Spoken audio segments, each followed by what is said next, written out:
রয়ের যিনি এসছেন, প্রধান এসছেন, এটা নিয়ে প্রচুর স্পেকুলেশন দেখছি।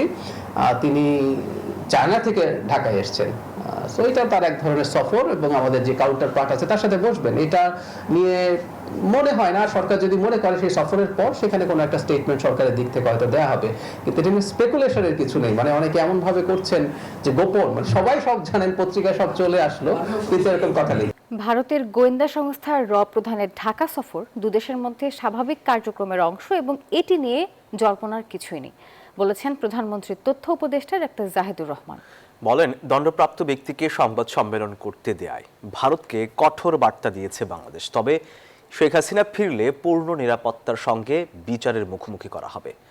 দুপুরে সচিবালয়ে সাংবাদিকদের সাথে কথা বলেন তিনি।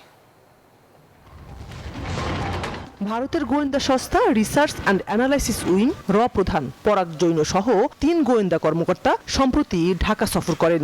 জানা গেছে, সফরকালে স্বরাষ্ট্রমন্ত্রী সালাউদ্দিন আহমেদ ও প্রধানমন্ত্রীর প্রতিরক্ষা উপদেষ্টা ব্রিগেডিয়ার জেনারেল অবসরপ্রাপ্ত ডক্টর এ.কে.এম. শামসুল ইসলামের সঙ্গে বৈঠক করেন র প্রধান। তাই পূর্ব নির্ধারিত হলেও আরও কারণেই এই সফর ঘিরে বাড়তি কৌতূহল আছে জনমনে।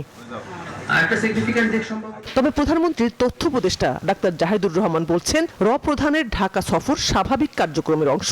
এটা নিয়ে জল্পনা কল্পনার কোনো অবকাশ নেই। সচিবালয়ের সাপ্তাহিক ব্রিফিংয়ে তিনি বলেন, দুই দেশের সার্বভৌমত্ব ও নিরাপত্তা নিশ্চিতে এমন সফর নতুন কিছু না। Spanish digital print tiles, ATI tiles, এক টাইলসে জীবন পার। রয়ের যিনি এসছেন, প্রধান এসছেন, এটা নিয়ে প্রচুর স্পেকুলেশন দেখছি। তিনি চায়না থেকে ঢাকায় এসছেন, সো এটা তার এক ধরনের সফর এবং আমাদের যে কাউন্টার পার্ট আছে তার সাথে বসবেন। এটা নিয়ে মনে হয় না সরকার যদি মনে করে সেই সফরের পর সেখানে কোনো একটা স্টেটমেন্ট সরকারের দিক থেকে হয়তো দেওয়া হবে, কিন্তু এটা নিয়ে স্পেকুলেশনের কিছু নেই। মানে অনেকে এমন ভাবে করছেন যে গোপন, মানে সবাই সব জানেন, পত্রিকায় সব চলে আসলো, কিন্তু এরকম কথা লিখছেন।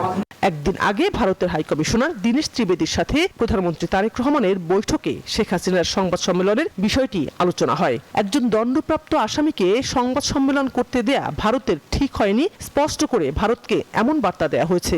মৃত্যুদণ্ডপ্রাপ্ত একজন আসামিকে ফেরত চাই, আমরা তাকে দেশে এনে আইনের আওতায় আনতে চাই। সেটা তো হচ্ছেই না। তিনি সেখানে বসে মাঝে মাঝে নিজেদের সাথে করছেন। এবার যেটা সবচেয়ে বড় ব্যাপার হলো সেটা হচ্ছে তিনি রীতিমতো সংবাদ সম্মেলন করলেন। এই ব্যাপারগুলোকে ভারতের মানে আন্তরিকভাবে নিতে হবে যে বাংলাদেশের সাথে ভবিষ্যৎ সম্পর্ক কিরকম হবে, কিভাবে হবে সেটার ব্যাপারে। সো এই বার্তাটা স্ট্রংলি দেয়া হয়েছে, এতে কোনো সন্দেহ নাই। সূক্ষ্ম বিচার বিশ্লেষণ চলছে সরকারের 180 দিনের কার্যক্রম নিয়ে। এ নিয়ে প্রধানমন্ত্রীর জাতির উদ্দেশ্যে ভাষণ দেওয়ার সম্ভাবনার কথা জানিয়েছেন প্রধানমন্ত্রীর এই তথ্য উপদেষ্টা। 180 দিন পূর্তি উপলক্ষে মাননীয় প্রধানমন্ত্রী জাতিকে অ্যাড্রেস করবেন, এরকম একটা সম্ভাবনা আছে এবং সেটা বেশি আছে, সম্ভবত সেটা করতে যাচ্ছেন। শানাজি ইয়াসমিন, নিউজ 24, ঢাকা।